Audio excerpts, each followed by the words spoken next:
like to call this committee of the whole meeting for Monday, March the 12th to order. First item is to adopt the agenda. Recommendations committee of the whole adopts the agenda as presented. Mover, please. Councilor Chris. We don't need a second. Oh, sorry, I just had a quick question. Go ahead. With the in-camera reminder, are we going to be voting on that in-camera meeting, or is this the time to discuss it now?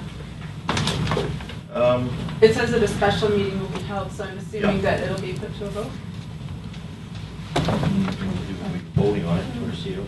Your Worship, the special meeting to go in camera is the one that states the items for the in-camera one, so that is the meeting that would be. That's basic. So we'll speak to it after then? Yeah, it's just a notice.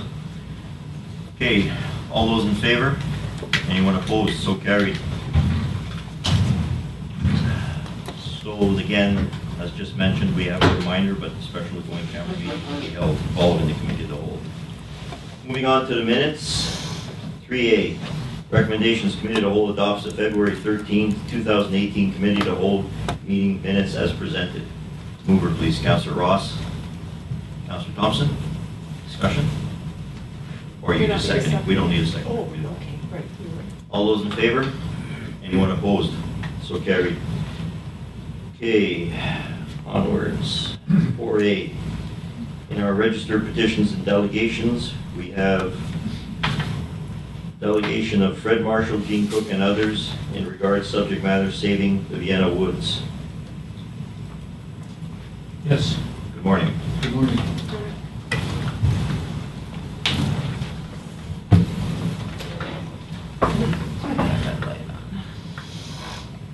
Oh, Mr. Mayor, you still do mine. Oh, sorry. And just remind you on the onslaught, we have 10 minutes. Yes, okay. So good morning all. I have a printout I'd like to pass on, if I may, to each one of the councilors and yourself.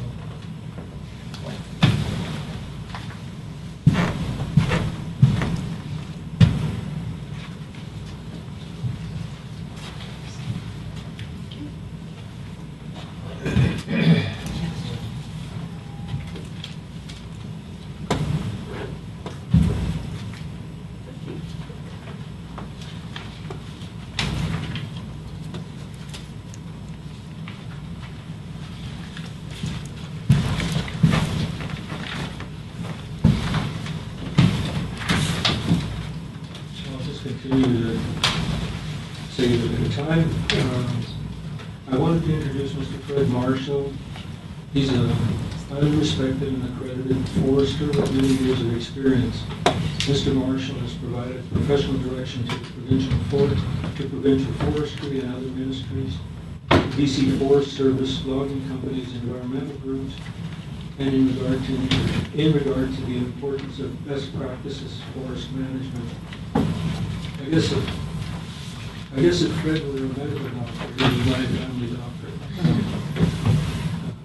Today, I've asked Mr. Marshall to provide his expert services by coming to this council and walking you through the critical importance and value in saving urban forests for the multiple benefits derived by all in the city and the rural area and for generations to come, and a systematic step-by-step approach to achieve the means to this end result. The local ponderosa pine forest, known as the Vienna woods today, is the area at risk and needs to be protected for the following reasons. The cleansing ability of the ponderosa pine for removing air pollution is well documented. The ponderosa pines provide a safe haven for multiple species of raptors and a variety of other birds. There are some rare grasses and plants that only survive in the ponderosa pine forests. The ponderosa pines provide habitat to white-tailed deer, mule deer, squirrels, and other wildlife. So at this juncture, I'd like to introduce to you Mr. Fred Marshall and ask him to take the floor. Do I have to use microphone? Can I just stand and talk? It's at your discretion. Go It's ahead. just better for the camera to pick up if Yeah. you're using the microphone. Okay. Yeah. Good morning and welcome.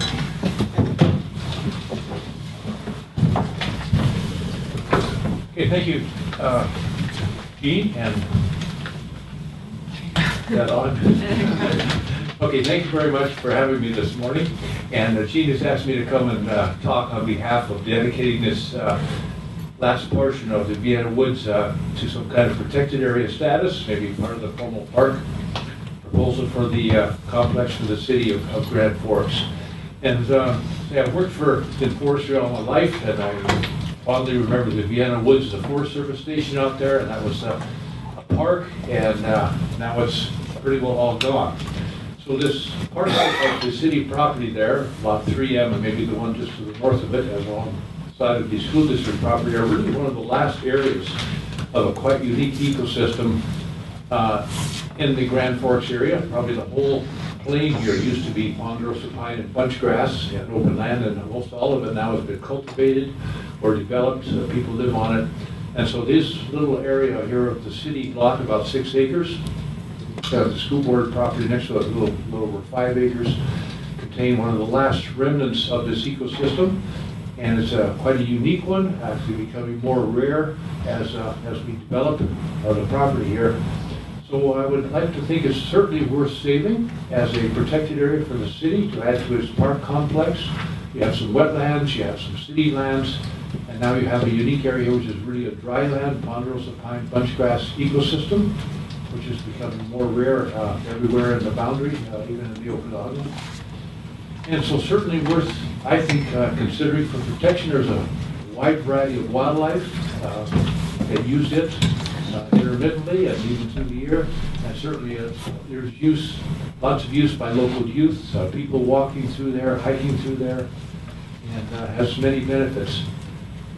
And I've done quite a bit of work for the city for for Steve Howard, doing the danger-free assessing, and I'm pretty proud of living in the boundary. And one unique thing about most communities, even a house, is the landscaping that it has and the trees that surround it. And one thing unique about Grand Forks, it has an incredible boulevard that you drive down, and it just gives everybody a pretty good feeling.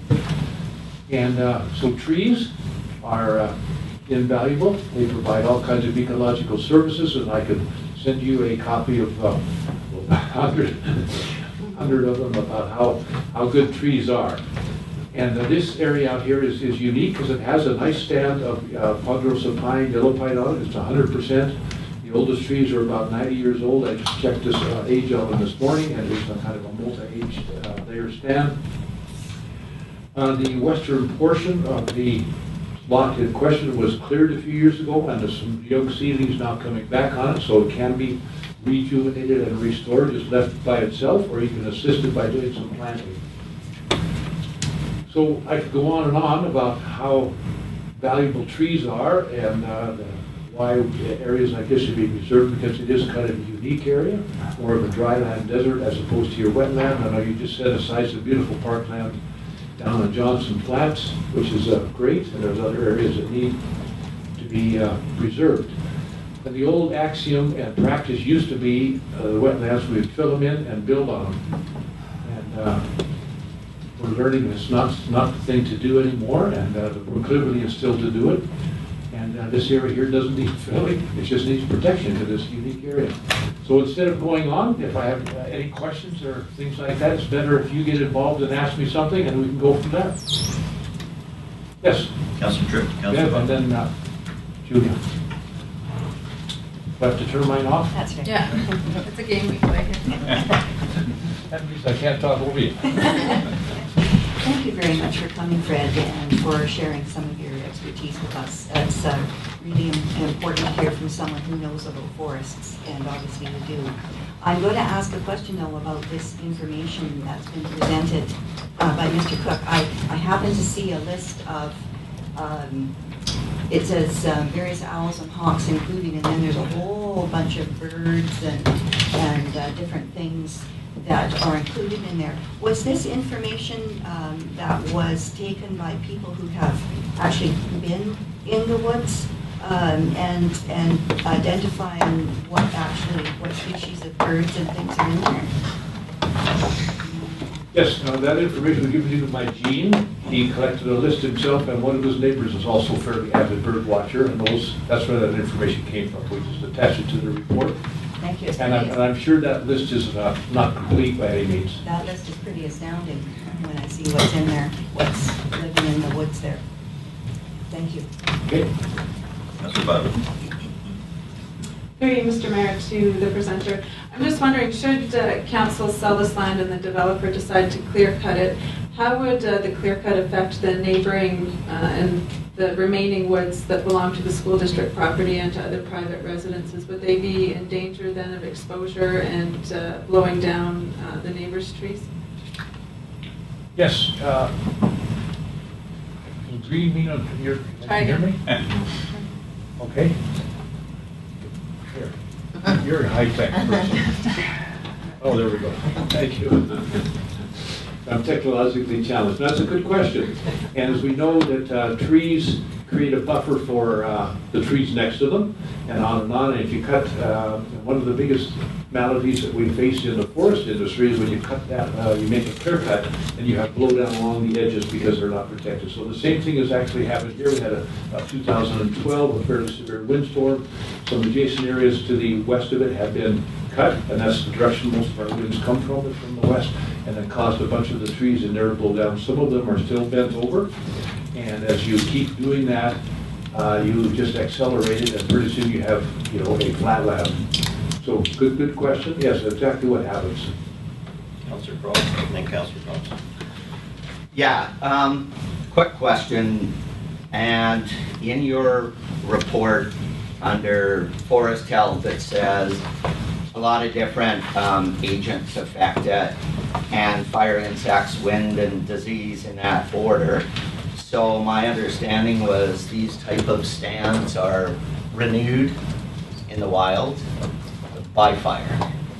So I see it's quite dry there. If that ignites, how fast will that forest torch? Okay, that's again another good question, and these stands historically were formed by natural disturbance events, of which fire was a big one, and came maybe every 10, 15, 25 years, depending on that. And of course, we've kept fire out of the last 100 years, which indicates by the age of the stand, it's about 90 years old. It was probably burned, and maybe a few trees left and reestablished after that. So the fire hazard now in the area is, I would say, moderate, because it's really, there's not a lot of heavy ground fuel. It's mainly light grass, and it would move through there fairly quickly. The main challenge would be winds with the dry grass in there. And on the adjacent lands where the school board is, I've developed an ecosystem restoration project for them. It hasn't been implemented yet. The space is Hey, we'll have to interrupt you, sir, on that. That article has not been released yet by the owner, what you're discussing right now. Thank you. That is in confidence still. Thank you. Yeah, anyhow, to manage the stand and reduce the fire hazard to low would, on the city property, would be fairly easy. To space some of the residual stand out, because half of it is clear cut and the other half isn't. Space it out a little bit, remove the slash, and be taken care of. So I would say it's moderate now, low to moderate, and it could be reduced to low with a little more management. Councillor Thompson. Yes, Mayor, good.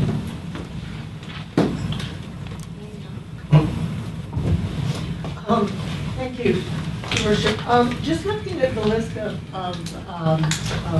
wildlife that's there, I think there are some duplications in the lists. But are they, do they nest there, or have they just been observed in the area? Now, I know at my house, we sit outside and bird watch too, and they don't necessarily nest there, but they do kind of fly around and sometimes perch. So I just, which are the ones that are of most concern that actually nest in that area? Okay, in the area, I know of no active nest in the area. However, just across the fence, right next to the airport, there is an owl nest there, and Jean has observed that. Most of these birds, some of them may nest very small nests in the area. They like small little cavities, things like that, to nest in. The ones that they've observed there, they probably feed there, and they use it as shelter, resting areas, hiding areas, and things like that. And you need these kind of buffers, even though you may not have a nest in the area. Like so, one at the airport, you need these buffers alongside it to protect that nest. So I would say probably active nesting in the area is low, but use is high. Councillor Thompson. Just a quick follow-up. With the eagle's nest so close to the airport, the activity, the planes coming in and out, doesn't seem to bother them at all? Gene, you want to answer that? Because you live right next door there. Yeah. It's the nest we're talking about is actually a great horned owl nest. And Oh, sorry. so it's just across the fence from the city property, from this 6+ acres. So it's as if it's their very last little stronghold of a place to nest. And they've been nesting there. Like all wildlife, their habits are to come back to where they originally were born and then reproduce. So these little guys and or the owls, up to the size of the owls, they have nested in that area for a long time. And if I might add, what happened was when the city cut down the 3 acres 14 years ago, that's on the westerly piece of this property, there was nesting in that piece of property. And so the birds, like all wildlife, they want to go back to the same spot, but those trees were now missing. So they've been, in essence, displaced to some degree. But some do still come back to nest, and as Fred says, to feed and for protection. And, wildlife lives by its own harmony with nature, and it needs that to survive. Even though they may not build a nest per se today there, wherever they're nesting, they need a place to come. At night they come and they nest there, and then they digest the food they've eaten during the day throughout the night, and then the next day they can go somewhere else. But as you remove the forest, more and more, in essence, in time, the birds will just die. And what I'm distressed about is the fact that I don't want to see us wait till some animal, creatures are on an endangered species list. Why can't we just manage what we have today so they never become on an endangered species list? And there's nothing quite like the beauty of wildlife in the wild. And it's so close, it's so handy. People can, in 10 minutes, they can be there on a bicycle or drive there, and they can enjoy that. So it's really critical that be salvaged so they have a place. Mr. Marshall, I have a question for you before Councillor Tripp. I wonder if you can answer this one. It's not a derogatory question, but to my information, airports, planes, and birds don't mix. What's your response on that? That's true. However, the main problem are with large waterfowl, geese, and ducks, swans, things like that. The birds that have habitat this area basically have negligible effect on the airport because they're all too small. You've got quite a list here. Councillor Tripp? Yes, I'm just wondering, would it be true that most of those larger birds would be nocturnal? They would be out at nighttime doing their foraging and flying, and then during the day they would come back to their nests and, as you say, digest their food? Would that be accurate? Yes, I mean, we have ravens around, we have some hawks around, we have the odd eagles, and I'm not saying. In my experience, and I've done a lot of reading, the only waterfowl that have been a problem have been the ducks and the geese mainly, and that's the real problems with them, and mainly on the coast. Here in the interior, I've never heard of any problems. Birds of prey have amazing eyesight. They can usually see a plane coming. You get out of the way. Unfortunately, not vice versa, though. No, it doesn't have to be. Councillor Butler? Thanks, Mr. Mayor. It's interesting that we actually have our sensitive ecosystems study on the agenda today as well. And this area of forest has been classified as a mature forest, and under the other important ecosystems class. So to Mr. Marshall, I'm just curious, with the amount of pine beetle that's in there right now, is that going to be a threat? Is that going to wipe out these trees in the near future? And because normally the fires go through there, are these trees, do they have much of a life expectancy left in them? Again, good question, and I've observed the area for probably 30 years, and there has been different events in there.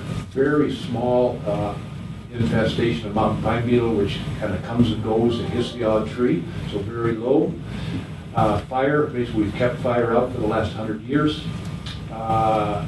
So probably the main threats to it now are the mountain pine beetle and wind, those two. So I would say and both of those I would say are, we have abnormal micro burst events that blow trees over that you'll never think that, so that can happen anytime. I would say the risk, the forest health risk to this area is low for anything. Follow up to that. I guess what I was getting at is, what is the life expectancy of ponderosa pines? They're already classified as mature. Because they're used to being wiped out by fire, are they a tree that traditionally would become much older than that? Thank you. I forgot to answer the second part of your question. No, good. Keep asking. That's right. I just could say check the age this morning, and the largest tree on there is about 90 years old. And I would expect, the life expectancy, there's always going to be some more fallout, some younger trees coming in, and some of the bigger ones, the thicker bark they have, the more resistant they become to the mountain pine beetle, and the more resistant they become to fire, and even wind too. Ponderosa pine are one of the most stable. So I would say the life expectancy of this could be 300 or 400 years old, right? So we're just getting started at 90 years. It's just a fairly young stand and lots of vigor there, and it's got a potentially very positive future to it to become a very rare ecosystem in the boundary. Councillor Croy. Yeah, a follow-up. Well, actually not a follow-up. My first question was about the fire, and you answered that awesome as far as moderate. My question actually was, if it lights, how fast will it go through that stand and into the school district property and into the neighbors' housing and stuff? Only from a, I'm trying to figure out how fast the fire department could deploy and how fast that could actually go up. Any ideas? How fast does the wind blow? Yeah. Basically, you're going to be completely dependent on wind speed and direction. That's to determine the fast that's just going to go. So, the whole area could be burned up in an hour, probably at the most extreme conditions, from one end to the other. An hour, maybe a little bit less.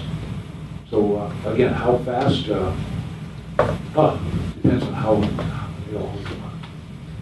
dry the grass is. How long it's been drying. How fast the wind is. So mainly dependent on wind speed. So give me a 30 kilometers per hour wind, probably going to move about 10 kilometers an hour because it's not going to be steady. It's going to be a rough rule of thumb. Yeah. Okay, seeing there's no other questions, thank you for your presentation. Thank you very much. We don't have anything on here, so we have a Do I motion cut off to all the receive. way, or can I? He's got his mic on. Oh. Yeah. Thank you again. Thank you very much, and grow more trees. Can't lose. Thank you. All right, moving on to item 5, regional topics for discussion with Area D, and welcome Director Russell. Pleasure always having you here. Thank you for having me. Nice to see you. Oh, yes. Actually. All right, thanks again. Welcome everybody. I have a few pieces to speak to. I guess 3 items. First being, well, we're in the midst of budgeting, so that's taken all of our time predominantly, and it seems like we're very close to wrapping that up now. And one of the efforts that we make is to try to maintain about a 2 to 3% cap on how much that taxation requisition is going up. And it looks like we're at about that level for both you guys and program folks, which is pleasing given that there's been a lot of change at the regional district table over the last few months, right? We have a number of new positions that we have appointed, including that corporate communications officer and some changes in our building inspection. Across the board, there's a lot going on. So, anyway. What was the percentage? It's about 3%. You can, the draft budgets are all available, obviously, but I think so for rural Grand Forks, I know it's at the last iteration, I was at two something in terms of that increase. So I don't have the check for City of Grand Forks. The main piece that I wanted to speak to today was in terms of a shared interest topic is economic development. And so, as you know, we're in the process this year of going through a service review for boundary economic development service.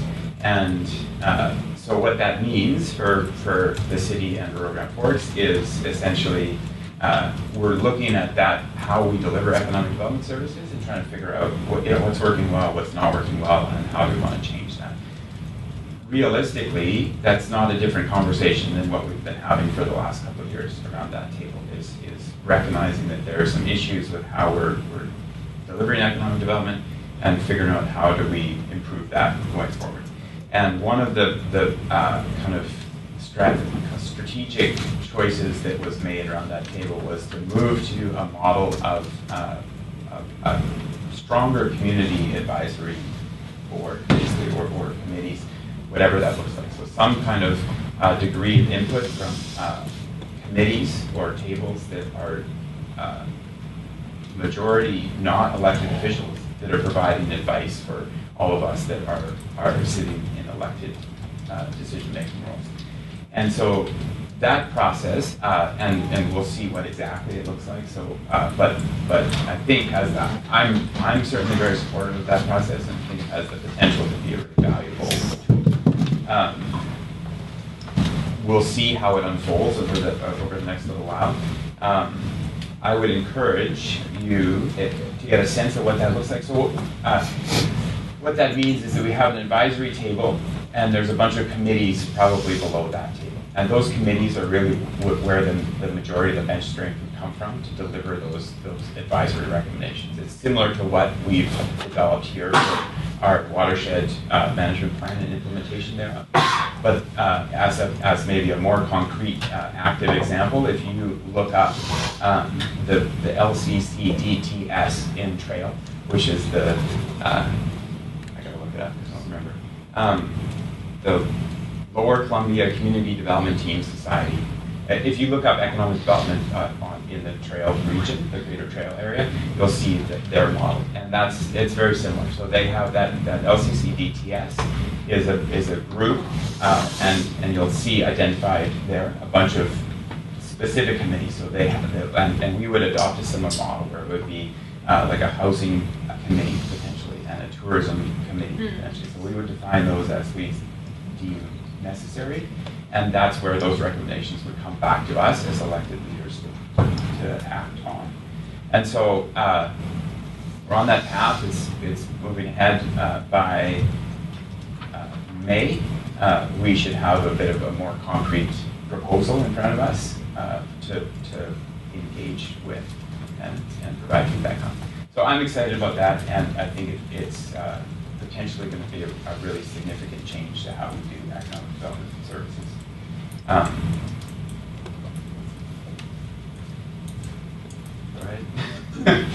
Okay to ask a question? Yeah, absolutely. So currently the city contributes approximately $30,000 into the FDF fund, Yeah. which is managed by community teachers, or two members of community teachers. I'm just wondering how the dynamics of that will change now and what would be the funding requirements. So as yet, that would be unknown, right? So in terms of the latter part of that, so the funding requirements, that would be a new proposal, given that this would look different. My sense is that what I would like to see and I think the path that we're kind of on would be we would reduce the number of meetings that we have as elected officials sitting around a table. So maybe once a quarter, who knows, right? We'd have to look at what the proposal would be. And that would be offset by those other committee or advisory table meetings, right? So the kind of net volume of actual face time obligation would be about the same potentially. Does that make sense? So the number of meetings and so on might not change dramatically. It would be an open, the contract to deliver that would be open. At this point, we have a contract with Community Futures, and they would be helping. They're helping to design what that model looks like. So right now, Community Futures, in concert with regional district staff, will be coming back with a proposal to say, here's what this could look like. But they would be helping to deliver until that contract came up for review. And how much input would the city have in that? As much as all the other members of the economic development. So one of the, to be clear too, one of the challenges is understanding how, we all know that it's a huge, geography is a big obstacle for us in terms of delivering economic development across the entire boundary, right? So the city puts in, as you say, maybe $30,000, I don't know, I have to look that up. But then at the same time, Big White itself, for example, would be probably about an equal contributor or potentially more, right? And so that is a big geographic range, and we're trying to satisfy those needs. So what for example, rural Grand Forks and the city of Grand Forks, our interests in economic development are pretty clearly aligned on most levels, I would say. That might not be so in terms of once you start spanning that whole region, right? So the implementation of it could change depending on how the geography changes that dynamic. Councillor Bugler. Through you, Mr. Mayor, just following up on what the councillor was saying here to our CAO or our CFO. $30,000 in economic development, she said, was sent to Community Futures. I was just wondering how that's managed and whereabouts in the budget that is. Your CEO. Your Worship, I believe it's in the requisition funds that come through from the RD. Yes, the CFO has. So it goes through our requisition to our. I believe so. Yes, Would our CFO weigh in? No, I'd have to verify that, but I think it's. Okay, so it's included in our requisition that goes, and then the regional district decides how that's dispersed? That is, I think, what's being referenced is it is the requisition that comes through through the regional district. So it's defined by that service establishment bylaw. It's not, very much the lion's share of that is for Boundary Economic Development Service goes to the contract to deliver that service, right? And there's some other pieces. So you'll see, if you look at those budgets, for example, you'll see that the projects, so there's the budget for the contract as well as the budget for the projects they're in and so on. And if you look there, you'll see those different pieces identified. Okay, carry on, please. Okay, and that was the big piece I wanted to speak to. And I think I mentioned this before, but we now are officially done with that version 2.0 of the agricultural plan, which is a bit of an interim step, as you recall, I've spoken to you before about. And now we're starting on version 3.0. And the notion was that was in part to be very clear to our funders. So we had funding, when I say we, it's genuinely we had funding from Investment Agriculture to help deliver the review of the agricultural plan piece of it. And we have funding from Interior Health to help deliver the food security component of that and implementation thereof.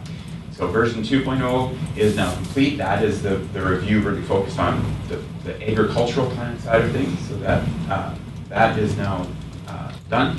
And we're now moving into version 3.0, which means, for example, we had a team of 3 consultants. The lead consultant that was in charge of 2.0 is now kind of stepping back a little bit, and now we have one of the other consultants that's stepping forward to take the reins on the food security.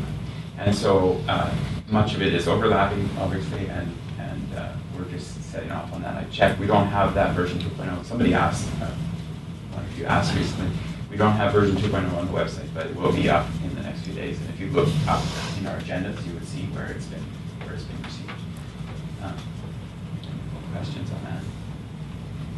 Any questions?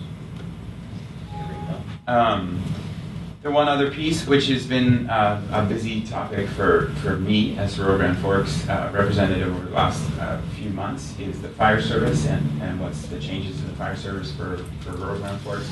I think that the fire chief had mentioned it, and I would like to reiterate as well that I think that it's probably a good time.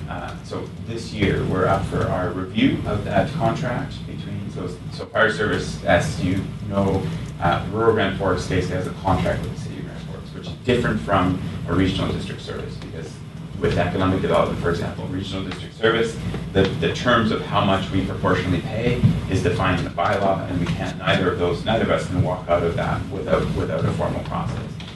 With fire service, it's a looser arrangement, essentially, right? We have a 5-year contract where the city of Grand Forks is the purveyor of that service, and Rural Grand Forks pays a contract fee to that service.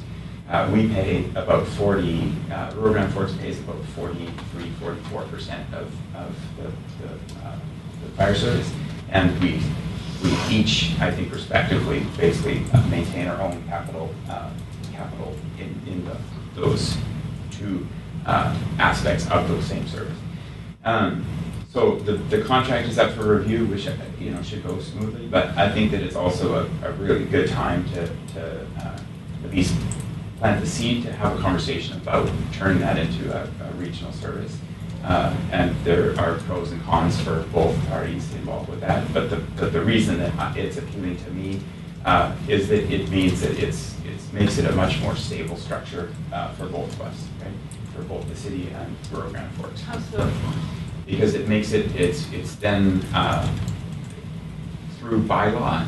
So, for example, right now, if Rural Grand Forks, for whatever reason, decided, we're really uncomfortable with this service, it's a contract, right? It's a contract that we could, either party could change, try to negotiate their way out of that contract, which would be, it clearly would be untenable for Rural Grand Forks to start its own fire service. From my perspective, it doesn't make sense for Rural Grand Forks to start its own fire service, right? We've been through that. So I'm not suggesting that that's what would happen, but it means that having a regional district bylaw that defines the terms of that service and the contributions means it's more clear that the decision-making associated with the service is tied to the budgeting for that service, and it makes it much more difficult for either party to remove themselves, frankly, from the service. And so that's the advantage that I see. And so it would be this would be a long conversation, I'm sure, and there wouldn't be any action for more than a year, I suspect, right? It would not be a quick decision, but I think it's something that we should consider.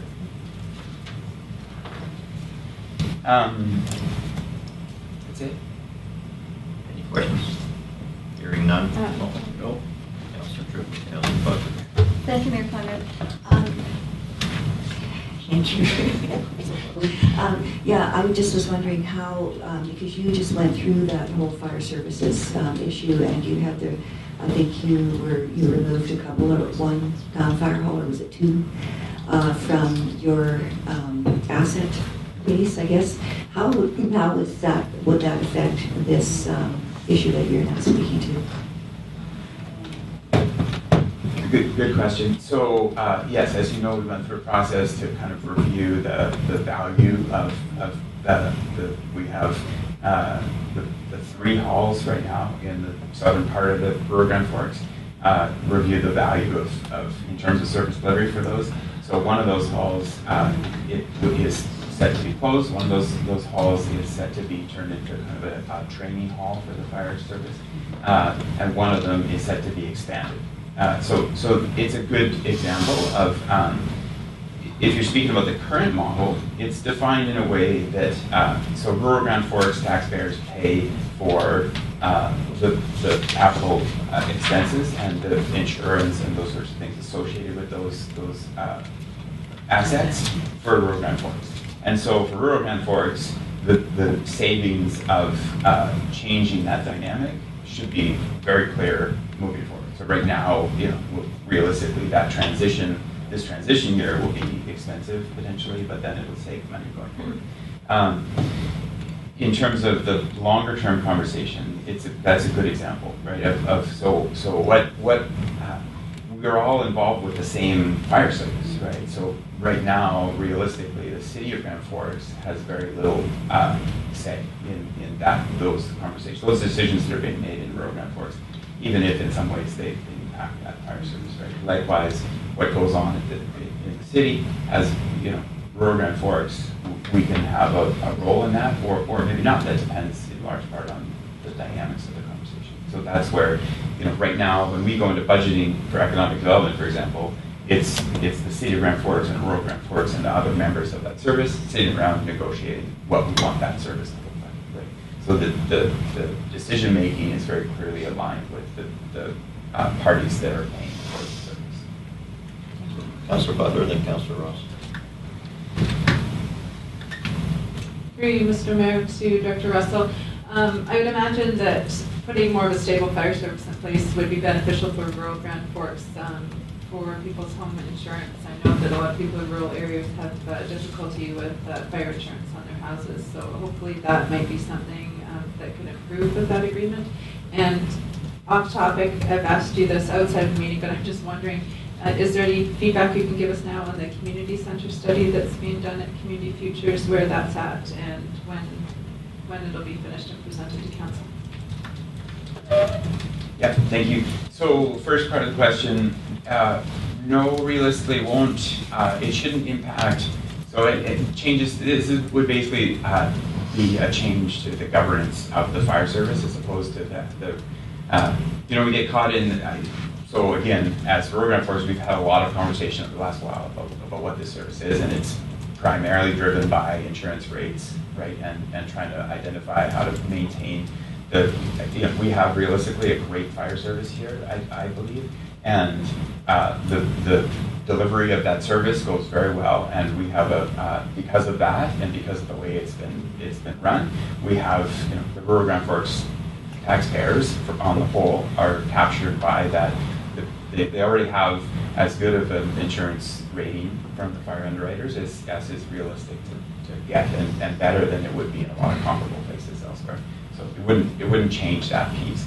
But that's a good, again, as things go forward, as fire underwriters gets more modern in terms of how they apply those regulations, it seems reasonable to me that the dynamic there is going to change more and more. And right now, one of the obvious questions is, okay, well, is that split of contributions to that fire service realistic given the balance of where that service is needed? And my sense is it's probably not too far off right now. But if it were to be identified as not being aligned with where the service is being demanded, then it would be a more challenging conversation. Second part of the question was, as you all would remember probably, or not, it would have been, I don't know when it was, some time ago that there was a motion here to ask for Community Futures and myself to help identify what a process would look like to explore the idea of community center development in the Grand Forks area. So their Community Futures was successful with a rural dividend application to fund some of that feasibility. The consultants have been engaged with consultations. My understanding, the question was, when we would expect to see a report back from that. My understanding is that we should see that very soon. So very soon being within a week potentially. And then it would just depend once we see that when we can schedule to Have you seen it so far? Have I seen it? No. As far as it's not done yet, right? It's like a Christmas present. It is. Okay. So I don't think I'm speaking out of class to say that the part of the outcome, so I've had lots of conversations about it. I haven't seen any written documentation. That the one of the outcomes there is identification of the rec center kind of area, the curling rink potentially as a attractive scenario to balance all the various different needs as a potential location. The piece that I'm particularly interested in, beyond location, is what does it look like moving forward, and for all of us, for the City of Grand Forks and rural Grand Forks, really the question is going to be, I think, is that asset management piece. So what is the long-term vision for, if we're going to do this, if we're just going to build? There's lots of communities that have invested millions of dollars. They've built decent community centers of some sort or another, but there's very little, either they don't have the just like the social energy that's taking place at that facility to make it be an active community center, or they don't have, the expenses for operational costs are so extreme, and there's very little revenue. So one of the pieces that I'm hoping will come out of that is a nice vision for some scenarios for example, who are some key tenants that might be able to be engaged there, that are going to bring some community energy and or some significant revenue, right, to help maintain that. So we all should know, I think, that if we're looking at developing a community center, it's going to be expensive to get it developed. That's okay to me, right? I'm comfortable with that. What is going to be a bigger conversation, bigger challenge is if the 10-year vision is that it's still going to be expensive to operate, then that's a much harder, on an annual basis, that's a harder conversation. So that's the piece that I don't know what it'll look like yet, but that's what I'm hoping there'll be some good kind of vision pieces about that long-term sustainability. Councilor Ross. Councilor.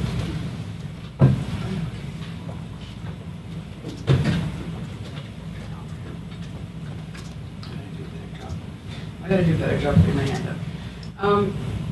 Thanks, Rolly. And yeah, I'm really interested in seeing the next ag plan. This question is sort of about the ag plan. It's really two pieces. So you're going into 3.0. Now we're moving into this next growing season. Is there anything that you're going to operationalize out of the, we've had several ag plans in the region. Is there anything that you're like, will be boots on the ground in order to increase food security and potentially support new and emerging farmers in the area? So that's one question. The second one is the last quarter and this first quarter here in the province, the government has been working on revitalizing and reassessing the role of the ALC and the future of the ALR, and even taking away Zone 1 and Zone 2. I know that they have contacted, like you can answer a questionnaire online, but they've also contacted some of the rural directors. I'm just wondering if you've been involved at all in talking about the role of the ALR in the boundary region, because that's paramount to food security, is protecting the ALR. And we've seen quite a bit of land being developed in our region, which is ideal for food production. So just wondering, operationalizing where we are so far with the ag plan, and if you've had anything, any conversations around the future of the ALR in this region. Thank you. So on the first question, that operationalization of some of those recommendations. So for our existing agriculture plan, as well as the regional district of East Kootenay and the regional district of Central Kootenay, like all three of those agricultural plans, one of the top recommendations was we need to get, as you say, some boots on the ground to be able to help advise, right? So that technical extension kind of piece, as well as some business kind of planning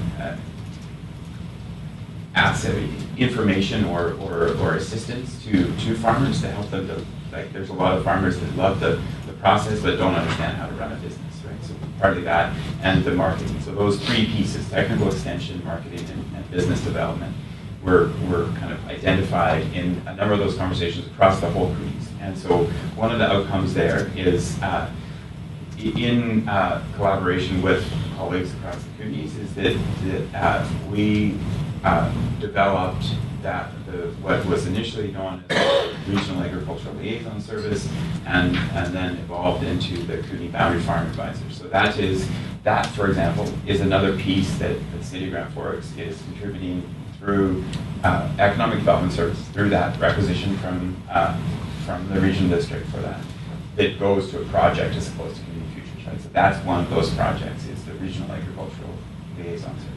That is meant to be a proof of concept to say to the province, look, this is your mandate. You have, at this point, so we have Ann Skinner is our local representative from the ministry. For basically the rest of the Kootenays, there's one individual, right? So Ann has, again, an equally massive jurisdiction, and the Kootenai guy, and I forget his name right now, it's underfunded or undersupported from the ministry level, from the provincial government level, in terms of actually delivering that service. So the idea being that if we can do a good job, so the 3 regional districts are contributing, and Columbia Basin Trust is contributing. So to be able to deliver that technical extension and show that technical extension looks different now than it did 20 years ago, but it's still a viable thing to be able to show people and help, for example, young new entrants into the market, to be able to help them navigate the process to be successful. So that's for me, that's the one piece of that puzzle that has taken, that's where I've mostly been focused, is trying to figure out how do we do that well. Right. And that started in August, I think it was, and so we're fairly early stages yet in that, and it's evolving pretty quickly. My role, so in terms of another aspect of that would be the food security. So Interior Health has given us, we've secured Interior Health funding to develop that food security plan, and also to initiate the first steps of the implementation. But what that implementation funding would go to would be determined after we're further along the development of the food security plan, because we don't know where the best focus is for food security targeted implementation project. So that would be the ideal way, and to try to operationalize some of the recommendations that would come out of that food security plan. Right. Is a food security plan directly linked to a local market, which would be more food sovereignty, or is it just having enough food and enough calories?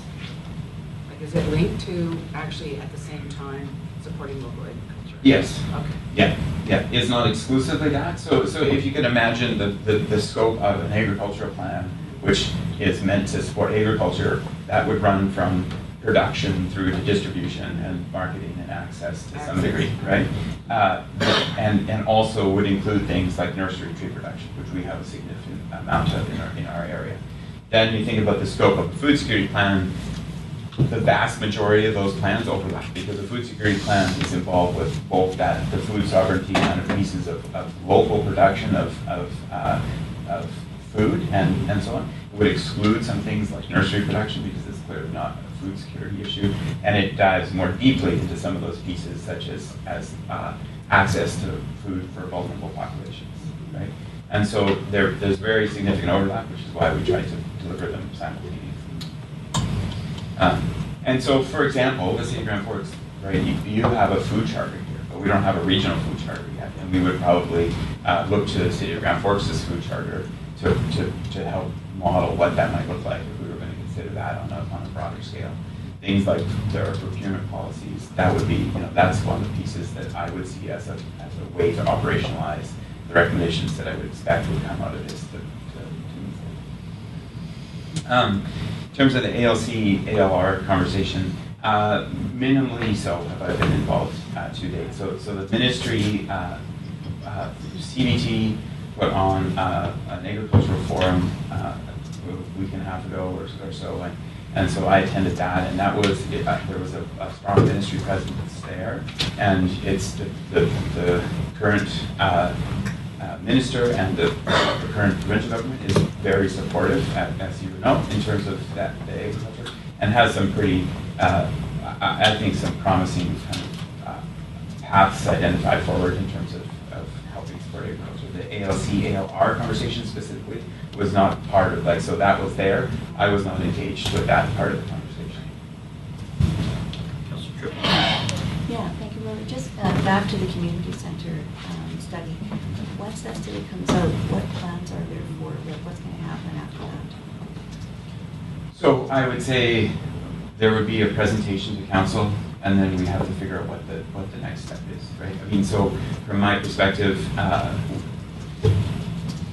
if we get that presentation and the city of Grand Forks and rural Grand Forks are on board with moving forward with something based on that report, then the decision, at some point there would have to be a decision to say, okay, let's develop a more fulsome actual kind of business plan to be able to say, you know, I don't expect because the report is the outcome of a lot of consultation and that piece. So the next step in my mind would be, okay, well, let's do some more concrete. We want some more, I would want, and you would want some more concrete numbers around you know, what it would cost, kind of maybe more specifically what it might look like, and what that long-term plan is. So that would be the next step that I would see, is a decision from the elected official level of saying, okay, yeah, this makes sense to move ahead to get the next level of information. And after we have a business plan, then it would be, that would be the time I would expect to have a decision to say, okay, yes, let's do this, or you know.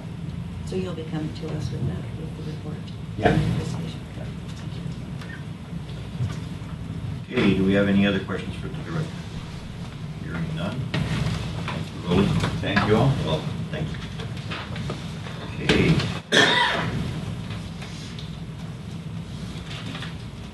All right, moving along, we now go to our presentations from staff. Subject matter is the Sensitivity Ecosystem Inventory Draft Report from Engineering and Development. The recommendation is that the Committee of the Whole accepts the Sensitive Ecosystem Inventory Report for information, and further that the Committee of the Whole recommends to Council to direct staff to implement the Sensitive Ecosystem Inventory in the official community plan at the March 26, 2018 regular meeting of Council. Mover, please. Councillor Ross. Okay.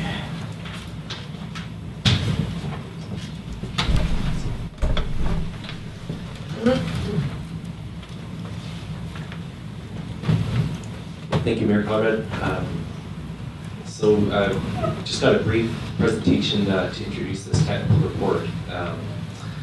A personal note, I'm thrilled to be able to speak to this topic. I studied ecology and landscape ecology for several years and have used and drawn on sensitive ecosystem inventories and similar mapping exercises in much of the watershed management work that I did prior to coming here. So it's great to have the continuity. So today I'm just going to briefly talk about the highlights of the report and then what we would use it for, principally in the official community plan and various implementing bylaws. So why did we need it? How was it done? Where are these sensitive ecosystems identified in the city? And what's next? So starting about why it's needed, this is the development permit area map from the existing official community plan, the scalable community plan, 2011. The green areas, the Oxbow wetland here, and then the edge along the river, those are the identified environmentally significant areas where a development permit would be required for actually doing development. So for those of you who know the natural areas of the city well, you might notice that there's some ecosystems missing from that. There's other places that might actually be sensitive to development and might require some additional constraints or information requirements before development was able to be proceeded. As far as I can tell, there was no change in the development permit area for ecosystems between 1999 and 2011, and there was never any in-depth ecosystem classification or analysis done to determine where these should be. So when you look at the city as a whole, you see, various wetlands, floodplain areas, forests, grasslands, rock outcrops, many different types of ecosystem. And so the department identified in the official community plan review that was presented to council that ecosystem classification was really important to go ahead, and that was our mandate from council to proceed, but you can't proceed without data. So basically, we'll talk. First thing we did was obtain some LiDAR data, which is laser altimetry. We got a really good elevation map of the whole area. You can see down to the edge of the wetland exactly where the wetland starts. It's quite incredible. And we also got some excellent air photo data. And last year we contracted Ryan Durand with Ecologic Consultants. Ryan's a local who knows these ecosystems well, but he's also one of the foremost wetland ecologists and classification experts in the province. And he worked with our summer student and engineering technologist last summer to work on the inventory. And they were focusing on, in particular, this question, where are the at-risk and ecologically fragile ecosystems? And those are determined by environmental specificity, which means how much do they depend on the place that they're in. So the wetland in the Oxbow, very specific to that place. There's very few wetlands left in the southern interior compared to historically. They're rare and they're very susceptible to changes. So hydrological changes, soil erosion, shallow soils especially, spread of invasive alien plants, and human disturbance. So this is really about identifying the areas that should be, given special consideration for protection and measures to make sure that development doesn't affect them. So over several weeks, the field crew went out. Or first of all, they started by mapping everything from the air photo perspective, and then it went out in the field and verified what's there. Here you see an edge of a cattail marsh where you've got a sedge wetland. And when you're down in these places, you're surrounded by birds and big sky. It's a very different city. So the team also went out and basically verified everything that was mapped. How does it look on the ground? This is an aspen copse wetland mid-slope up in the Overton area south of the landfill. Lots of amazing data collected as part of this project. And so the point of a sensitive ecosystem inventory is to have an easily understood map that can be used for planning and education that has some really solid data behind it. It's not the finest level or the most comprehensive ecosystem inventory, but it's an excellent first step. And so this is broken down into broad categories. What are the sensitive ecosystems? What are the areas with special considerations on them based on several different criteria that we discussed? What are other important ecosystems which maybe in themselves aren't quite as sensitive? They maybe have a history of human disturbance, or they can handle more impacts, or they're have a number of non-native plants in them, but they're still providing some function. A good example is the very unique non-native maple swamp over 8th Street at the highway there. It's a very novel kind of ecosystem. And then areas that aren't as sensitive. And now, keep in mind that this is seen from the 50,000 foot level from the air photo. And when you get down into the field in some places, sometimes you'll see some things which might have some sensitivity, some grassland elements, that kind of thing that needs some extra care. So we'll talk more about that at the end.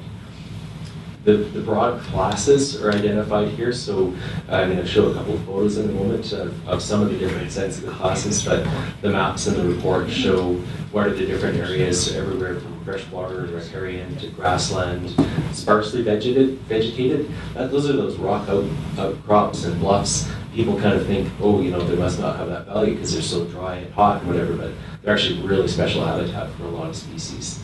Everything from lichens to snakes. So right through various different classes, and so we see in some of our dry sites, you'll get a mix of grassland and shrub, for instance, where there's little pockets of moisture and you'll see more Doug fir coming in, or you'll have much more of a bunch grass kind of full-on grassland. This is both up in Overton and 2 different sites. You've got these sparsely vegetated and dry open woodland complexes, especially on Observation Mountain. And then you've got aspen woodland and various different types of open woodland where you have various amounts of shrub and grasses underneath.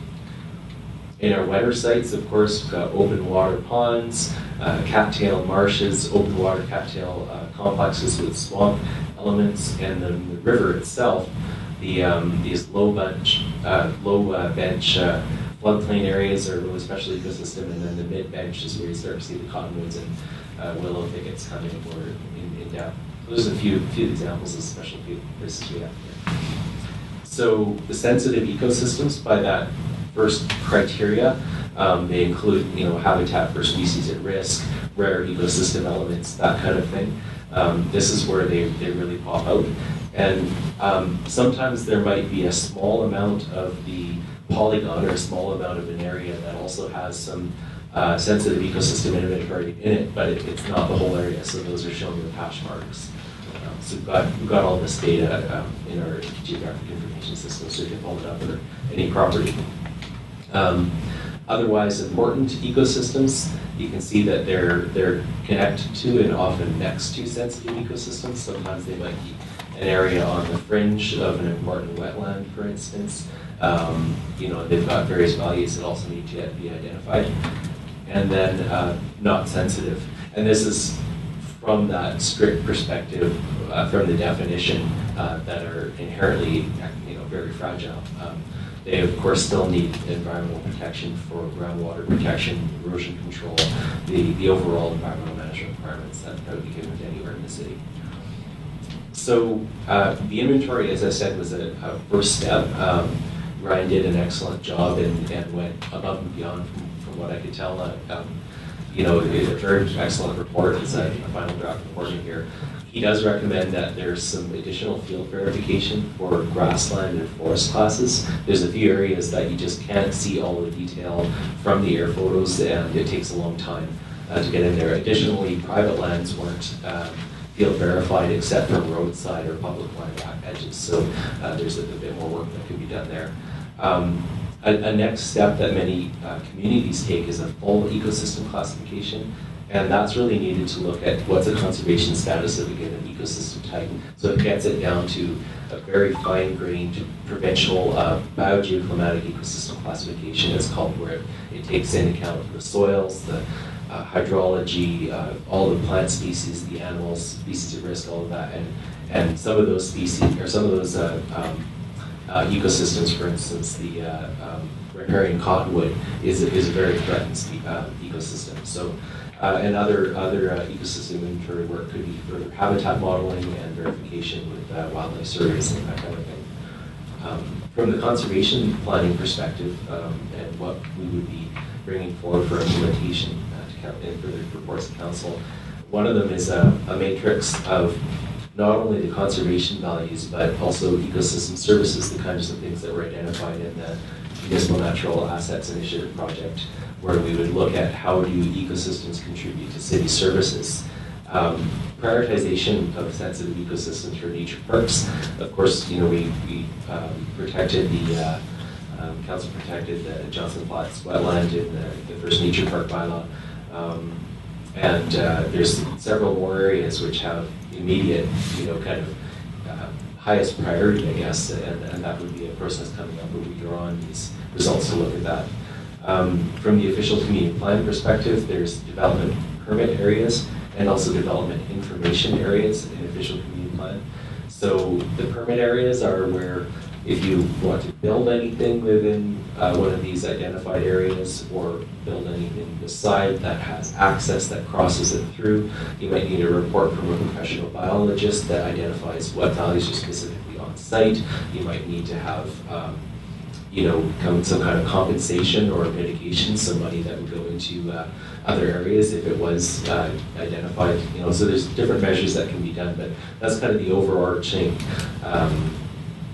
purpose of those, is to identify areas where there's constraints on development at private land. Development information areas might not necessarily need a strict development permit, but let's say those are some of the hash mark areas where we've been shown that there are potentially sensitive attributes in the area, and a biologist might be required to identify what's there. Another aspect of implementation, sometimes development permit areas are a little bit tricky to enforce because you need an injunction.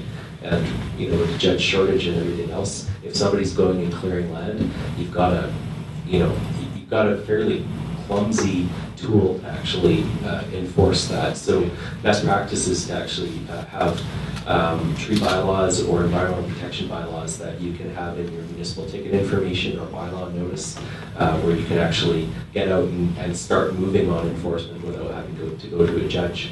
And of course, those would be applied to private land related policies, so tree policies and environmental protection policies would also apply to city operations, ensuring that, for instance, when we have to take trees down, that we'll replace them in appropriate places, or that when we're clearing vegetation, we're doing so in a way that is protecting riparian features and that kind of thing.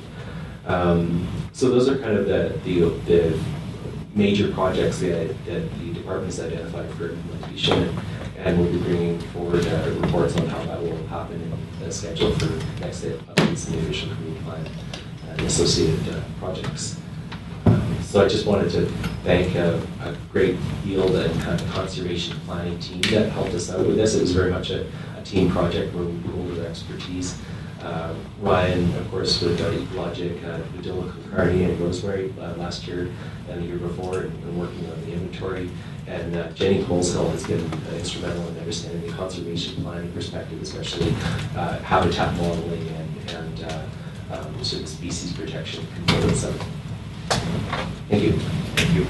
Councillor Hammond and Councillor Ross and Councillor Tripp. Thanks, Graham. That was an amazing report and very valuable information. I'm just wondering how, in your opinion there, seeing as we're discussing the Vienna Woods, what is your opinion of the impact of any development on city-owned property adjoining Vienna Woods? It's showing that it's a not at-risk area at this point, and I have a two-part question as well. Sure. So I don't have like a professional opinion on any kind of scope of development and the impacts that would be on there. I think that the fact that it's flagged as otherwise important, that means that any development decisions would need to have evaluation by an ecologist or biologist who is capable of speaking to that. So I think that's the main kind of precautionary approach, is to wherever you have otherwise important areas flagged, that you take care to take a close look at the values that might be impacted, and then look at ways that development could minimize impacts if there were to be development in the area. And the other question was, seeing as our boundaries go up as far as the Overton Moody, and I'm just wondering, now we have our own research and concrete, do we have an opinion, a professional opinion on the impact of grazing on the Overton Moody watershed area? As you know, we have a guilty grasslands committee that's working hard to try and protect that area from overgrazing and erosion. And because Overton Moody is part of our watershed, and now the city has a report, will that give us any substance? This report doesn't speak directly to the Overton Moody range condition or grassland condition, identifies and classifies the ecosystems itself. We do have scheduled a invasive plant survey this year to identify areas where invasive plants are impacting city lands in particular. And that's as a complement to the sensitive ecosystem inventory to determine are there areas that are impacted. My expectation is that if there are impacts from the adjacent grazing, that may be able to be picked up, but I don't have a perspective on that yet. Councillor Ross. Thank you very much, Graham. This was really fun to read. I really enjoyed it. Just a couple of things, and I might have missed it, but was there any reference done or any discussion around invasive species and how they'll be dealt with and the threat that they can be in sensitive areas, competing against our natural species that occur here? And another thing is, when I read on point 3.3.6 on not sensitive, I was rather surprised, because I would consider those areas to be newly fragile, injured, or wounded.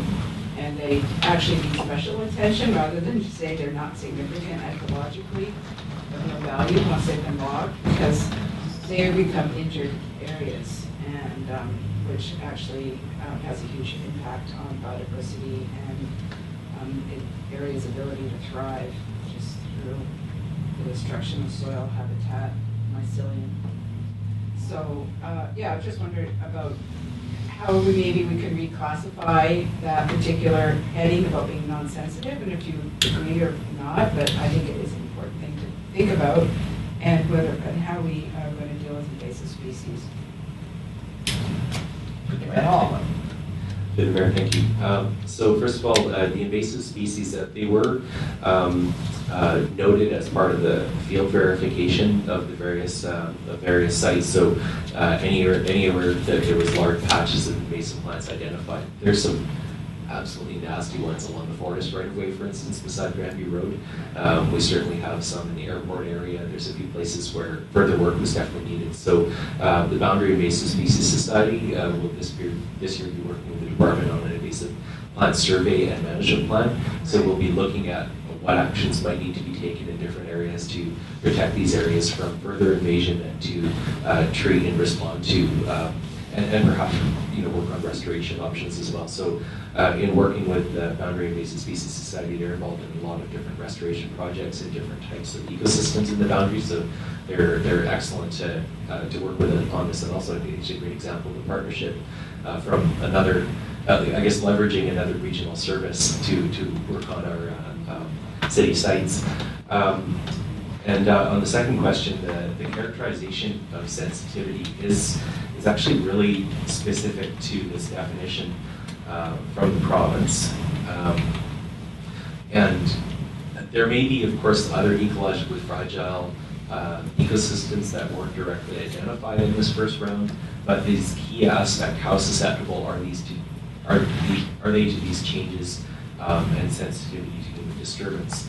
So in the report, the last paragraph speaks to, and actually says environmentally sensitive areas. It's different terminology than I use, but usually in conservation planning, you talk about environmentally significant areas, or ESAs. And so you would look at the significance of an area for providing ecosystem services or amenity values or other things that would perhaps having a value if restored. And so a value matrix that would add on to this sensitivity report would be able to take into account other values. So that's kind of part of our next step in planning, is to work with Jenny Coleshill on that conservation planning matrix. So I think that's definitely going to be a part of the conversation, is to kind of capture what other values need to be identified, including restoration value. I've just heard the terminology around ecologically wounded and ecologically wounded due to human activity, which, like, just in the worst case scenario, cutting down an urban forest, which is at today extremely significant for biodiversity and habitat and all the things that we value. And then once, say, it's something happens, it's clear cut it or whatever, then it's no longer sensitive or of importance. But now they're talking about, I've heard this term, and you probably have as well, is biologically wounded or ecologically wounded. I haven't heard the terminology exactly, but I recall a quote from, might have been Leopold, maybe Rolly, do you remember, to be an ecologist is to walk in a world of wounds. Yeah. It's something to that effect. Once your eyes are trained for it, you see it everywhere. I like that we've elevated ourselves, and business as usual is no longer an option. We have to be more aware of our ability to win.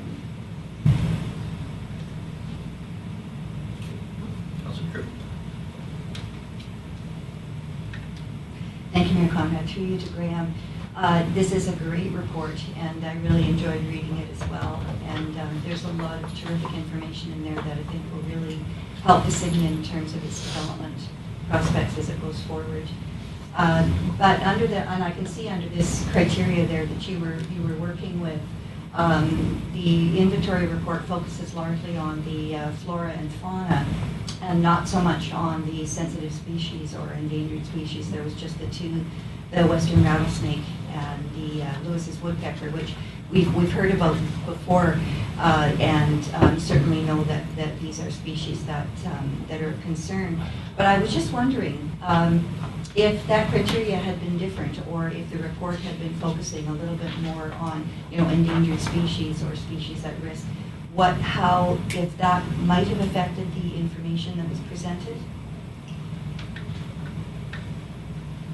Through the Mayor, as identified, this is it is a first step, and also was a say a lean and efficient report from a budget perspective. The initial breeding and use habitat identified for the two species are, as an example, are representative, and so we have the opportunity to engage in more for these species that are commonly found here for the habitat modeling and look at that potential. There's definitely other species that are actually captured in the umbrella that's identified. A lot of the dryland species are captured well with the rattlesnake, and a lot of the riparian and upland forest types are captured with the Lewis's woodpecker. So there are two good kind of umbrella species that capture that. So I think the next steps would be identify some other species at risk in the area that could be modeled and added to this data. What the vegetation and ecosystem classification type does is it shows you all of the attributes that those wildlife would use. So it's done by a knowledge of the species that use those habitats, and a biologist would look at what a given species requires for habitat, for forage, for resting and refuge and various different things, and basically would be able to draw on this data to do predictive modeling. Okay, where have they been seen in the area? There's data from the Conservation Data Center that we have all of that as part of this report. So all of the species at risk data is already embedded in here, but doing further modeling definitely takes more work as well. If I just may make a second comment on that, I know that, and even Councillor Ross has said this before too, that this area is very attractive to people who come for birding, to watch the birds and other wildlife, so especially deer. They just drive through and do that. But so yeah, so this study is very well received. Thank you. Either Councillor Butler or Director Russell, or voice first. Director Russell, go ahead. Okay. I was just going to say on that question, also for rural Grand Forks, we don't have this kind of detail, we don't have this kind of report, but we do have mapping for rural Grand Forks that identifies all those species at risk and their where they are on the landscape. And so it's not that much of a stretch to extrapolate from those maps. Like that's looking at this, I was flipping back and forth between the different mappings. Yeah. And it is livable. It's living alone in a world of wounds. That's the process of an ecologist training. Yeah. Thank you. Is that Yeah, so our zoning maps, if you just Google RDKB OCPs, and you'll find rural Grand Forks, and then we have a list of maps associated. And so there's called environmentally sensitive areas or something. Yeah, I really enjoyed reading this report as well. I have a background in herbology and wildcrafting of different plants, so I find it interesting. I'd like to even know more, like you said, in the next steps, map out where all these various plants are so it's easier to find. I'm just curious, I can't remember if we got a grant for this and how much it cost, and if you're looking to other grants now moving forward into the next stages. Mayor, total costs for this of the consulting budget, there was $5,000 last year plus some follow-up work on the $3,000 this year, I think. Ryan Duran directly involved, and then there was quite a bit of staff time involved as well. So no, it's just an operational budget, just part of the planning budget basically. And considering the average estimate for our technical report, is this caliber, is about $1,000 a page. We got a really loud.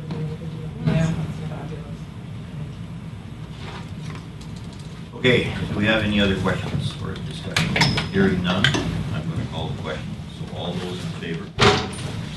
Anyone opposed? So carried. All right, moving on to 6B, which is the monthly highlight reports. Mr. Mayor, so could we just call a quick recess for a point of privilege? Okay. Director Russell, I see you're leaving. Thank you for coming. And you again. I appreciate the opportunity. Sure, let's call it 5-minute recess. All in favor? Let's reconvene. All right. As I stated earlier, the monthly highlight reports. So the recommendations committee will receive the monthly highlight reports from the department managers. Mover, please. Councillor Tripp, any discussion? Councillor Butler. Sorry, Mr. Mayor, I'm having trouble accessing our new program here, so it's just taking me a little longer than usual to find the report. I've written down a couple of things because I wasn't able to take notes, but the condition report for bridges that came out, I was just wondering if we could get a little more information. I just found that the little snippets given were teasers, but really didn't contain a lot of information on what the topics, actually the meat of the topics.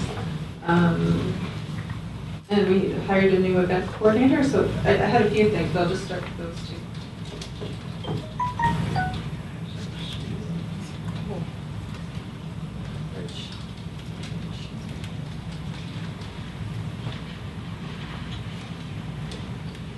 Councillor Butler, you have Mike. Oh, sorry. Go ahead, Mr. Reed. Thank you. Through you, Mr. Mayor. The bridge report that we're getting done this spring is for insurance purposes, and Hasn't been done yet. then we want to get a maintenance plan made up.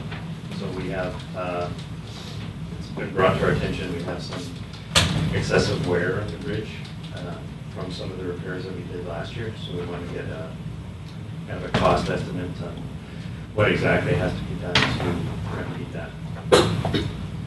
And then, sorry, the event coordinator, that was an internal posting that was done. So we're changing the way that we do events internally. So that was awarded and the backfilling is taking place. So. Any other discussion? Councillor Butler. Councillor Ross. It just seemed like staff's been really busy this last month. There was a lot of interesting things on the report, and like I said, only really short snippets on what they were about.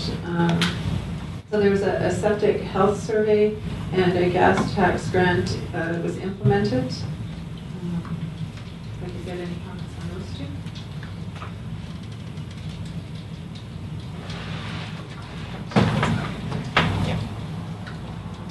Okay. All right. You want me to speak to that? You want to speak to that one?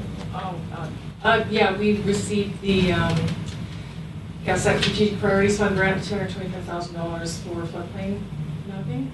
So we've got two grants. The two grants combined now are $335,000 total to start working on our floodplain issues. And the septic service. That's part of the.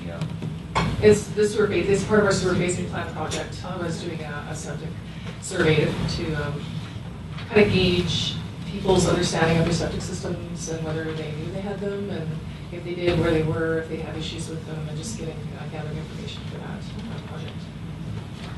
Just that one of the purposes of the sewer phasing plan is to identify areas where there are risks to groundwater from existing septic systems. In talking with installers or people who manage septic systems, the maintainers, a small proportion of people with septic systems actually follow the maintenance schedules. This was to gauge the public understanding of their systems. Any other discussion? Councillor Ross. My question was answered, thank you. Okay. All right, hearing none. All those in favor to receive? Anyone opposed? So carried. Moving on to, there's no reports for discussion.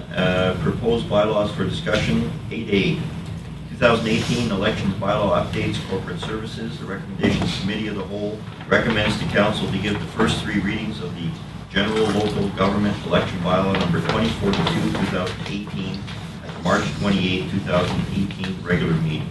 Mover, please. Councillor Thompson. All discussion. Councillor Tripp. Thank you, Mayor Conrad. Yeah, I just wanted to thank staff for being very proactive about this and getting onto it early. And so it's good to see it here, and you can then get on with things as you prepare for the elections. All those in favor? Anyone opposed? So carried. And further, that the Committee of the Whole recommends to Council to give the first 3 readings of the Automated Voting Machines Authorization Bylaw number 2043, 2018 at the March 26, 2018 regular meeting. Mover, please. Councillor Thompson. Any discussion? All those in favor? Anyone opposed? So carried. Moving on to 8B, Bylaw number 2045, 5-year financial plan from our Chief Financial Officer. The recommendation is the Committee of the Whole discusses a tax revenue increase of either 2 or 3% and recommends that staff include the amount in the financial plan. Bylaw number 2045. Over, please. Councillor Tripp. Discussion. Councillor Tripp. Thank you, Mayor Conrad. Yeah, and again, I was really pleased to see that the work that Juliet has done on this. We had requested 2 different options, a 2% and a 3% increase. And seeing the numbers that were there, I really am really pleased with the fact that there's still 1.4 million being able to go back into reserves, and even a $20,000 for surplus at the 2% increase there. So with the mill rate being lower than last year's, if we use the 2%, it was 4.8559, and this year's is last year's was 5.0528, and this year's, if we use the 2%, is the 4.859. I just really pleased, and I really hope that we'll be able to pass this through. Councillor Thompson. Yes, thank you, Worship. Through you to Juliet. Do we know what the rate of inflation was for 2017? Has that been determined yet?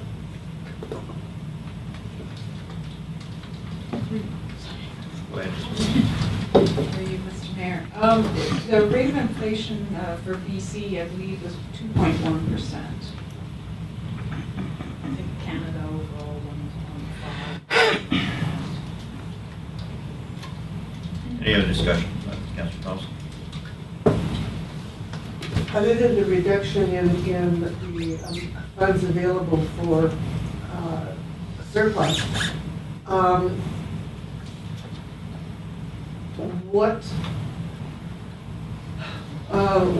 what would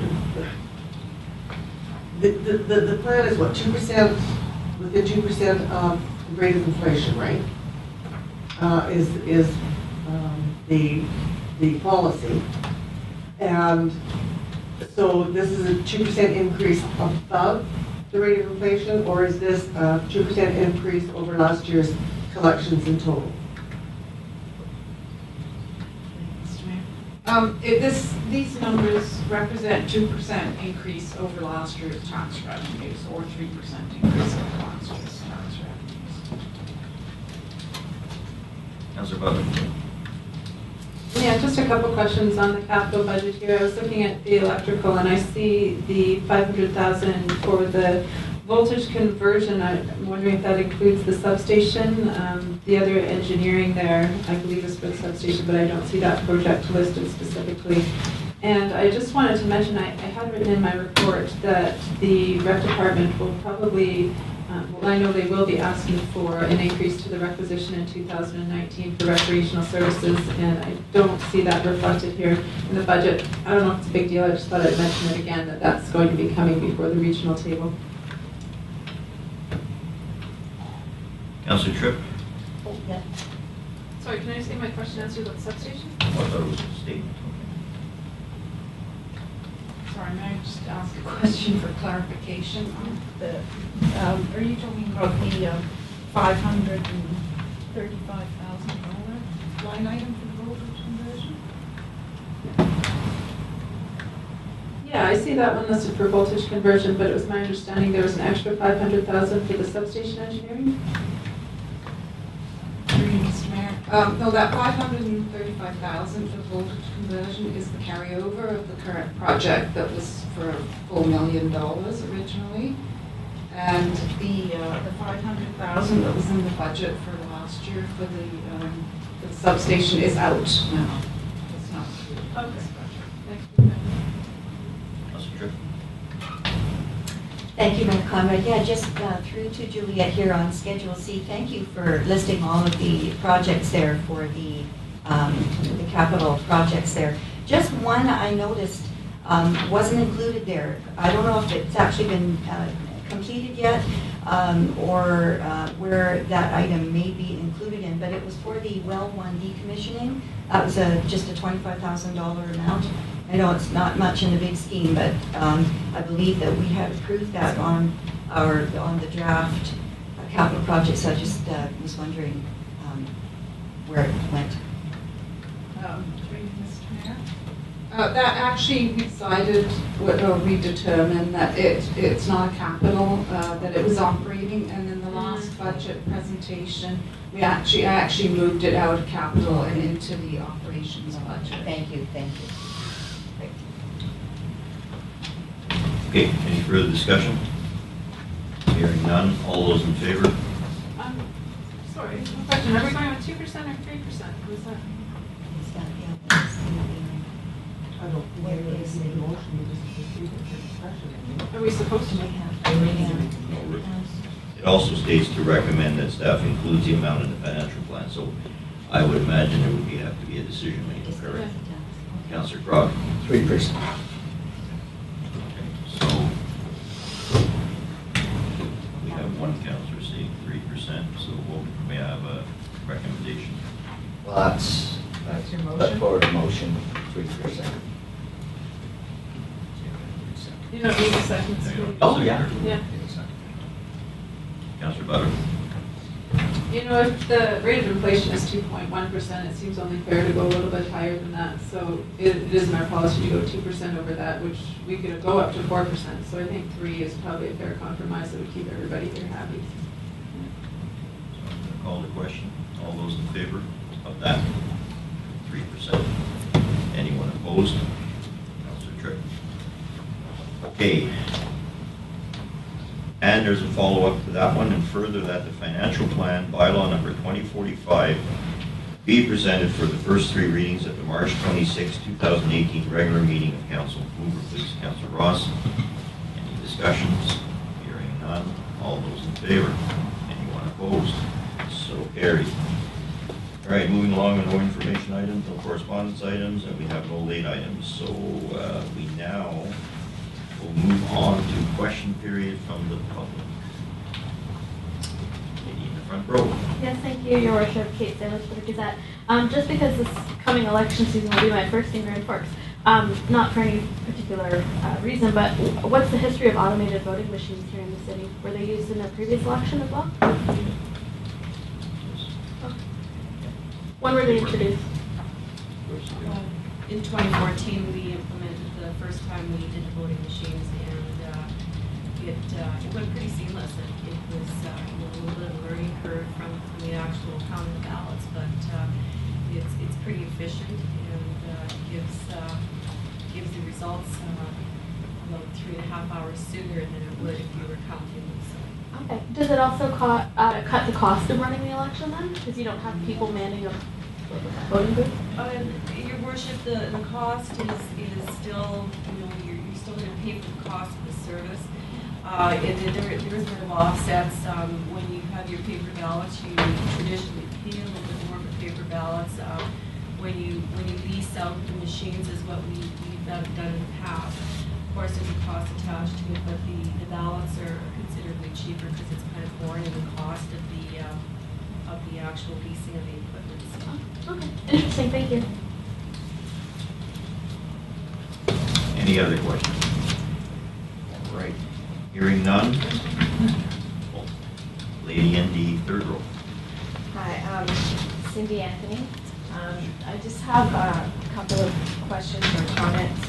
I understand there's a new bylaw proposal for the city, and just wanted to give some input into that for your consideration, Your Honor, and honorable council members. I'm in real estate, and seeing the needs of the community that we have a need for affordable rental housing, and we also have a need for nicer, newer homes. I see that, we run property management through our brokerage, and our brokerage manages about 50 rental properties, which we are constantly getting inquiries about more opportunities for rental, and we just have no vacancies. And I understand that this bylaw may open up more opportunities for small homes and that sort of thing, and I think that's a great idea, but I'm not sure that that's going to meet the need, because people who are in the rental housing market can't often qualify for a mortgage, so it doesn't really matter what the price tag on the property is, whether it's under $100,000 or $300,000. If you can't come up with a down payment and you don't qualify because your credit's no good or you don't have a regular job, it doesn't alleviate the rental housing market necessarily. And people who are coming to our area that are looking for homes are looking for homes with a pretty high standard, because they're coming from Vancouver, the Okanagan, that area, so they're looking for updated, nice homes with very little work to do. They may be looking for homes with suites, which I think is a great thing for us to incorporate into our residential housing, the opportunity for more secondary suites.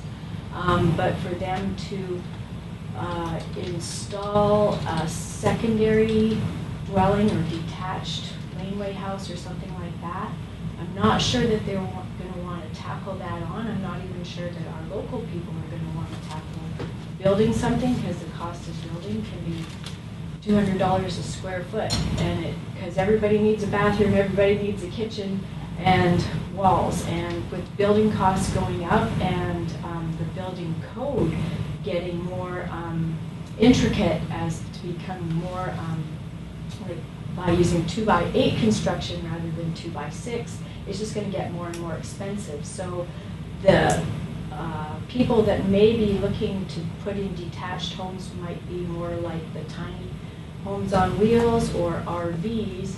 And my concern for that is that if those sort of transient sort of housing is coming into regular areas, that's not going to attract the buyers from Kelowna and the Lower Mainland that they're good, because they are looking for nice homes and a good location. So if there's a house with a little trailer parked beside it, that's not going to be the nicest curb appeal for that area. So in my opinion, I think that even if we opened up the small lots for the RVs or the tiny homes on wheels, which would in some ways generate more income, but in some ways it might cost the city more money as well, because now that vacant lot, which might have been gathering $500 taxes per year, now has a tiny home on it, only valued at $50,000 maximum. So it's only raised the price up a little bit, but then they get the homeowner grant, which deducts $770 off, so now your revenue to the city is almost less than what it was with vacant land. So I would really like to have a win-win situation to open up for more development, for like a multi-family rental opportunity, or for giving rebates or incentives to developers to build more homes that are what our buyers are looking for, so that it increases your tax revenue and makes the city happy, makes the neighborhoods happy. And I think with a larger development with rental housing, multifamily style, that might help everybody to have a good community. Thank you. Councillor Hammond, Councillor Tripp. Thanks, Cindy. I'm actually quite surprised too that more developers haven't jumping on the opportunity, because we have a huge opportunity here right now for building. There's such a shortage of housing out there that it just makes sense that some developer, and we're hoping the real estate industry will jump on board and go and get that person for us, or those people. Because there's land out there that they could be purchasing. Most of it is privately owned land, but it's owned multifamily. And it would be wonderful to see that happen. I think with the carriage homes and the laneway homes, I think because that's in our bylaw now, it doesn't mean that we're insisting people go out there and build these carriage homes or laneway homes. It's just relaxing the regulations to allow for that to be permissible, whereas before it wasn't. And I think if you look in our bylaws, the new one, I don't think homes on wheels are permitted. My understanding is that they won't be permitted as a secondary unit. Okay. And the draft that I read, they were allowed. The homes on wheels? I think it might be a temporary, but I don't think it's. Through the mayor, there's significant constraints put on the opportunity for tiny homes on wheels, which are actually distinct from recreational vehicles. But they would be permitted as like a security or watch person's quarters in an industrial lot, and the only other place that they would be allowed is by a temporary use permit granted by council. So if somebody had a BC building code or A277 or other approved tiny home on wheels, and their intention was to make it as a carriage house, convert it to a carriage house, but they hadn't determined a final resting place yet, they could apply for a temporary use permit. If the residential is owned. So there's quite a constraint around it. There'll be a public hearing, council decision, and all that kind of stuff, as well as requiring a development permit. So I think the recognition is that people have an interest in these, but the recommendation of the department is to proceed very cautiously.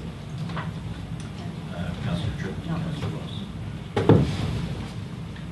Thank you, Mayor Conrad, and thank you, Cindy, for coming and just speaking to this issue. As council knows, Cindy and I met, and some of these issues were discussed just to be gathering more information for the upcoming bylaw tonight. And I thank you, Graham, for answering one of the questions that I wasn't clear on.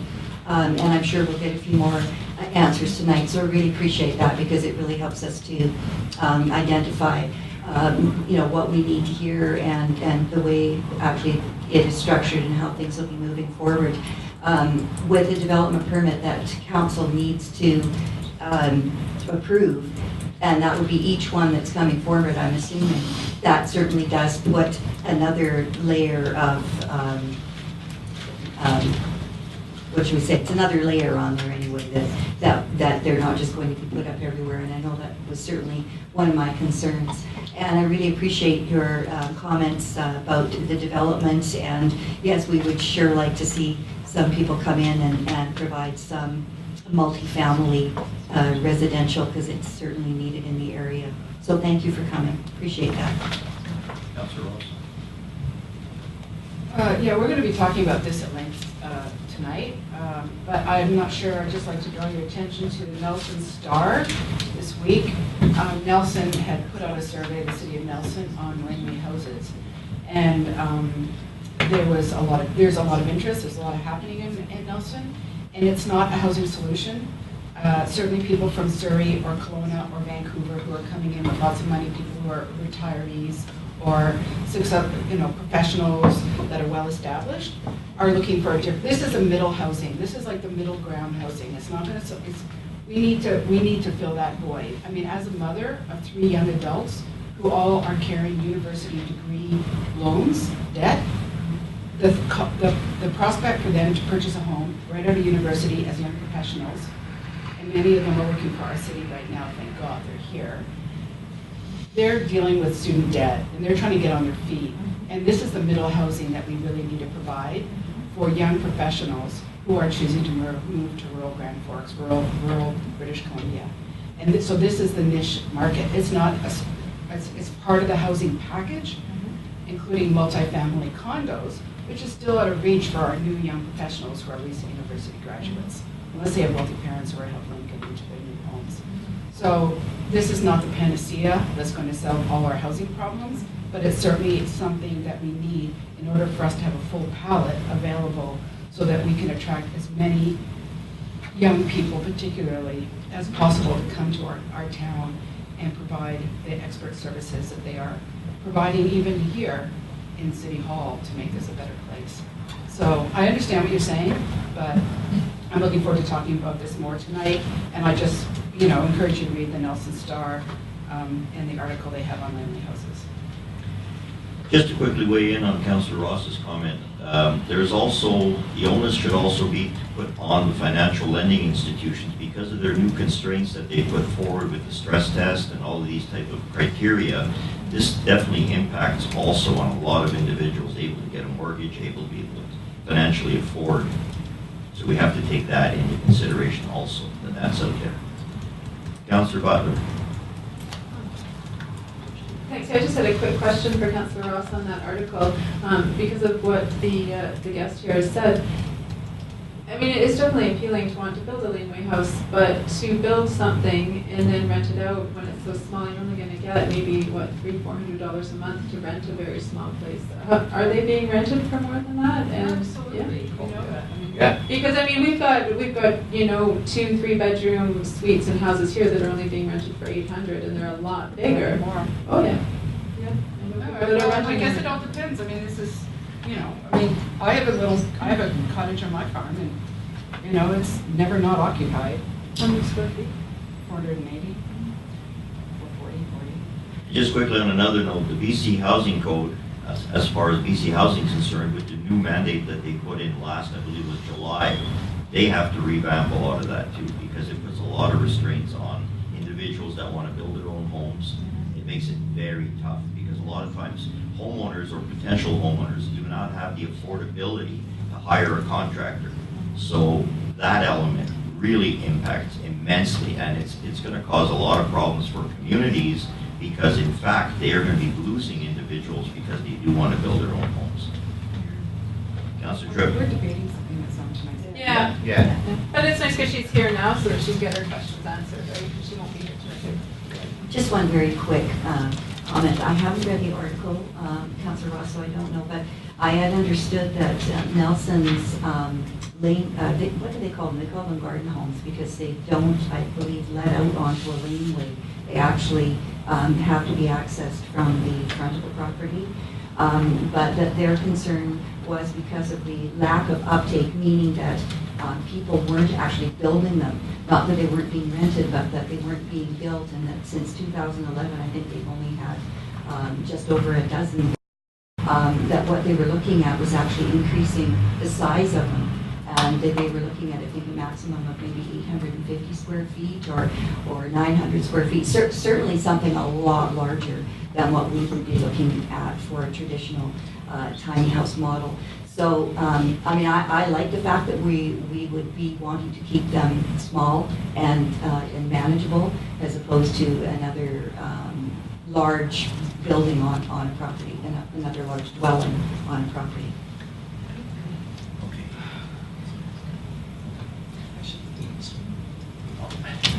Our manager engineer. I just want to comment on the folks coming in from Vancouver and Calgary and Kelowna, places that are coming with buckets of money. There are no barriers for those people here. That's right. There's Valmar, there's Valley Heights, there's Copper Ridge, there's Riverside Meadows, there's Bryson, there's Mountain, there's Selkirk Place, there's Clifton Estates. If you're looking for that type of a homogeneous type of subdivision, we don't have any barriers here for that. What we do have are barriers for people who are looking for affordable housing.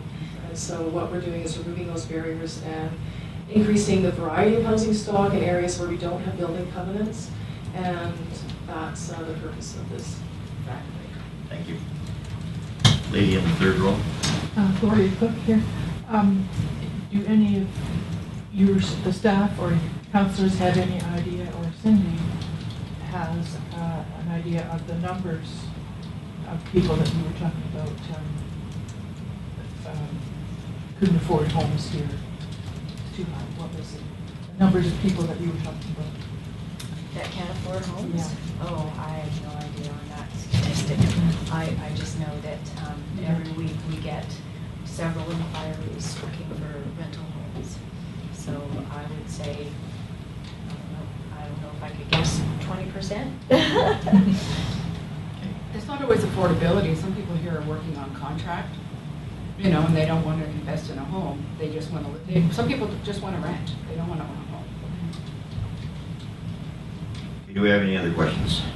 Hearing none, may I have a motion to adjourn? Councillor Ross, all those in favor? This meeting is adjourned.